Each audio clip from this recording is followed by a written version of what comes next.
Hello again, everyone. Mark Merrill with Firm. A recent update on taxes, and the budget from Laurel Libby.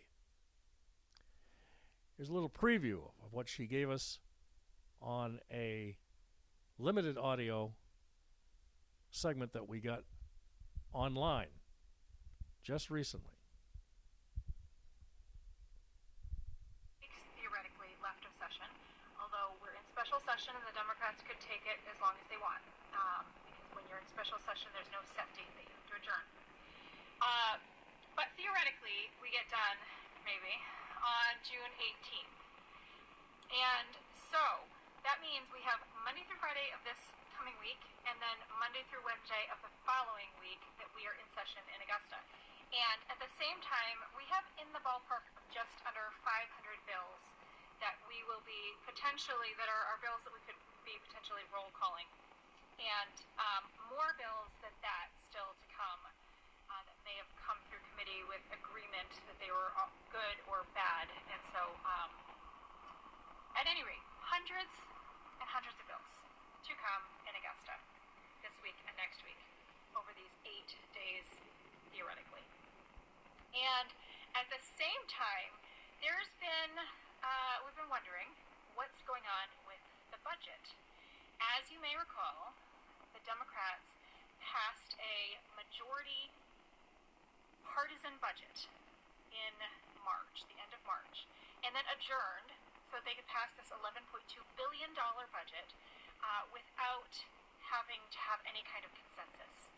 And so now we're in special session because of that, but the budget that they passed is woefully inadequate. It doesn't actually cover the costs of everything that they have decided to prioritize, like expanded main care. It doesn't even cover the second year of main care. So we know that there has to be another budget coming at some point, but there has not really been any communication about it, although there have been private. Isn't this great? Isn't that wonderful, ladies and gentlemen? Maine citizens, especially. We could still have an inland hospital existing if they didn't sit on their fat rear ends having caucus sessions outside the State House, as you heard Laurel say. Secret sessions. Oh, well, we'll figure it out. We'll just drag it along, kick it down the road, as you heard me have several conversations about that with House Republican Minority Leader Billy Bob Falkingham and others. This is where the Democrat Party, folks, has fallen mightily. And definitely not gracefully. To crap all over your lives, my lives, anyone else who lives in this state, from Aroostook County to York, and all the other counties and towns in between, from Freiburg to Lubeck. Crap. It's garbage. Oh, but they're just going to go spend $11 billion, and then, we'll wait. It's March, Tick-tock, tick-tock, tick-tock. Now it's June. We're going to cram all these $500 extra, I should say, pieces of legislation that they decided not to do anything about. I'm sure everybody out there in radio, TV, and publication land, any kind of media that you deal with, folks, you've heard Janet Mills had to scramble with her crazy radical House Speaker Fecto and Senate Leader Troy Jackson, just to get these things into the finances and not have the revenue to cover it. No, it's not funny. They think it is. We'll let Laurel finish her statement here on this one, folks. It's part of the statement you see before you here. And then she mentions some other things about the budget and taxes coming up soon, which we'll reveal to you as well. Plus, we have an additional note on the tail end of this program all about taxes, taxes, taxes, and what budget. On-campus Democrat caucuses about it to discuss it. But no information has been forthcoming. But now, tomorrow, there is an Appropriations Committee meeting scheduled for 9 a.m. before the House and Senate go into session at 10 a.m. So, what does that mean? Well, reportedly, the appropriations members are going to be voting on various pieces to go into this budget. So it's LD 210. If you look up LD 210, you will notice that it is a concept draft bill. So there's nothing in it. There's no numbers, there's no appropriations for anything specific, no nothing. And what they will be doing in the Appropriations Committee is discussing the peaks theoretically left of session, although we're in special. They'll be discussing quite a bit of back and forth between themselves without involving the Republican minority. To see if they can figure out how in the heck are they going to rectify this. But now, folks, we do have a second part of Ms. Libby's statement here, and we will read some other excerpts from this one as well, right here that you see before you. We have caucus at 9 a.m. tomorrow, but I suspect that 9 a.m. will find me in appropriations instead to see what is going down for line items on this budget bill. And so... Yeah, someone's got to babysit the Democrats. Figure out what the hell they're doing. This is what our state government has come down to, folks. And we have an election of a new governor next year. If we have any common sense, folks, and we have any saneness and civility left in any politicians on either side of the aisle, I don't know, I'm not sure. At some point we'll do a podcast and you can take a quick glimpse as to who's running for Republican on the Republican side. I'm sure you don't want to have another Democrat in the Blaine House or another Democrat leading the House and Senate. They're facing a lot of civil suits and internal lawsuits, although they will deny them that the federal government will be taking them down. Just ask Pam Bondi.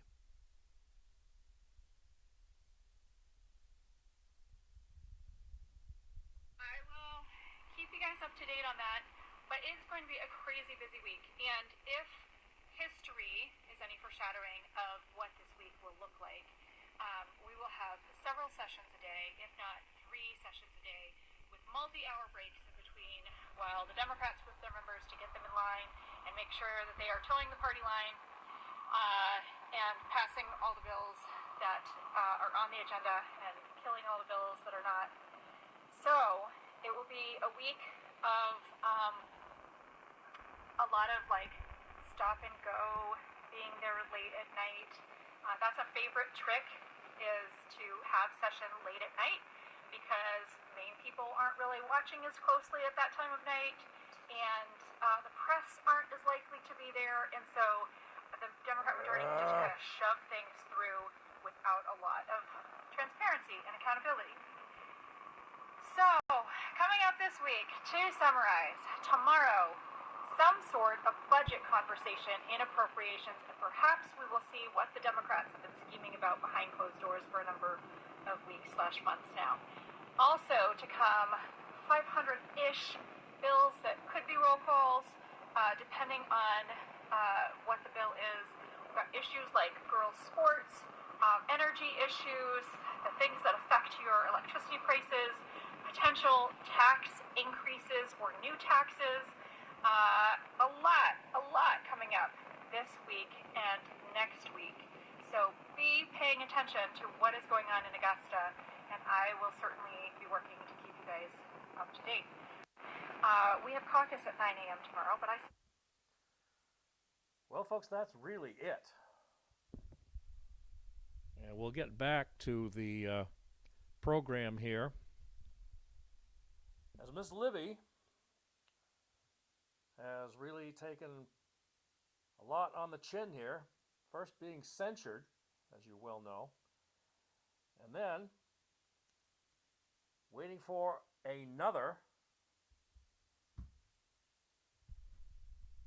another court to decide whether she can have her physical voice back to be able to continue speaking before the 132nd legislative session is done. But before we go further here, folks, we're going to go to this one right here, which is the one you've been looking at for just a few minutes. And basically, what the deflectocrats, as we call them, the Augusta deflectocrats, facing a shortfall. They spent way more than they should have. As Laurel Libby just explained to you all, folks, what's the plan? The Monday they are talking about, though, folks, to put it in perspective, is the 9th of June. This week, when she talks about this week, the 9th of June has gone by. It'll be the 9th, 10th, 11th, 12th, and 13th of June. But on the 9th, the Appropriations Committee was set to vote on the line items for that LD 210 concept draft bill you heard Ms. Libby talk about. The concern is that they'll try to quietly add back in the same way taxes they claim to have removed, as you heard her talk about streaming tax, ambulance tax, increase in the tobacco tax, and even a pharmacy tax, or other new or increased taxes. There is, she said, you might have heard her say that she stood firm for months, that she's not changing her stance on no new taxes, no raised taxes, no raiding the rainy day fund either. As one famous scholar and writer, P.J. O'Rourke, famously put it, giving money and power to government is like giving whiskey and car keys to teenage boys. It's reckless, and exactly it's what we're seeing play out. Augusta's majority in the Dems is spending first and asking how to pay for it later, and they're eyeing your wallet, ladies and gentlemen, taxpayers, for the answer. That's not governing, it's gambling with your paycheck. So Ms. Libby finishes up by saying, we all must keep fighting for a state government that lives within its means, just like Maine families have to every day. Or you turn over your house and your car and you're homeless. How about that? She will continue to provide her little notes and publications on social media like Facebook and I believe on X for up to the moment updates. So what we have at the moment here, folks, is something new on the horizon, which is coming up during that week of June 9th through the 13th.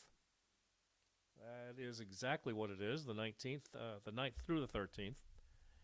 But this one right here we show is for a public hearing that's going to draw a lot of attention as well.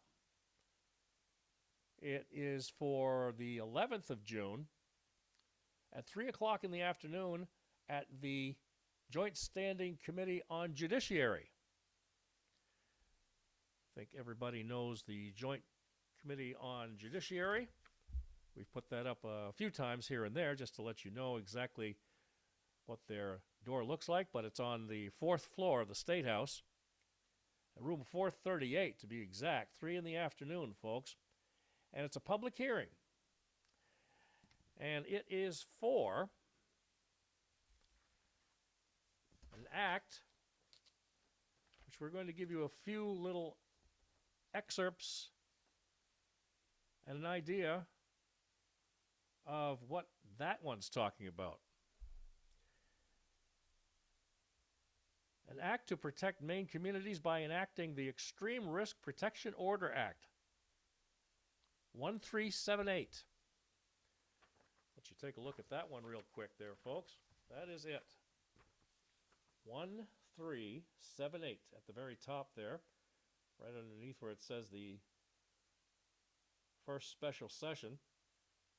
1378. Now, what do you ask this might be about? Well, basically, under summary that was sent to us by the Maine Legislative Council, because we've been in contact with them for several years, folks, it basically enacts a petition for an extreme risk protection order which prohibits the purchase, possession, or control of a dangerous weapon. May be sought if a person is suspected of posing a significant danger of causing physical injury to the person or to another person. In conclusion of our program here today, folks, the Department of Public Safety is also going to be involved in it, because the State Police, or Department of Public Safety, is to obtain federal funding by January 1st of 2027.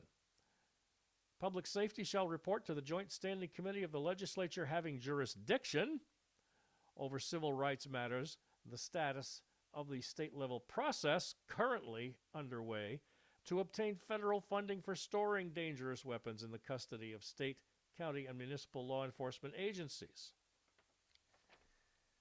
And one little add-on, it's got a little bit more kick to it. The bill proposed directs the state court administrator to report annually regarding data related to this legislation. It also directs the Department of Public Safety, State Police, to submit a report to the Joint Standing Committee of the Legislature, having jurisdiction over several civil rights matters on the status, once again, of obtaining federal funding related to storing dangerous weapons in the custody of law enforcement agencies, and to make damn sure that those weapons are there. Case by case, detail by detail. You know what, folks? It damn well better happen.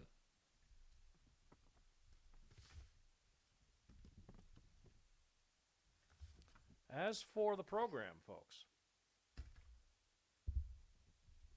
that's our brief update here between Laurel Libby and what's going on there in the legislature, as far as, or maybe we should say, what's not going on in the legislature. Taxes, taxes, taxes, no revenue. Lots of questions. Truth matters, folks. Truth, facts, reality, and common sense here at FIRM, Fairness in Reporting Media. Mark Merrill here. Always check our podcasts on rumble.com/fairnessmedia1, Twitter or x.com, YouTube, and fairnessinreportingmedia@gmail.com, fairnessinreportingmedia@gmail.com. Meantime, everyone, stay safe. Peace to all.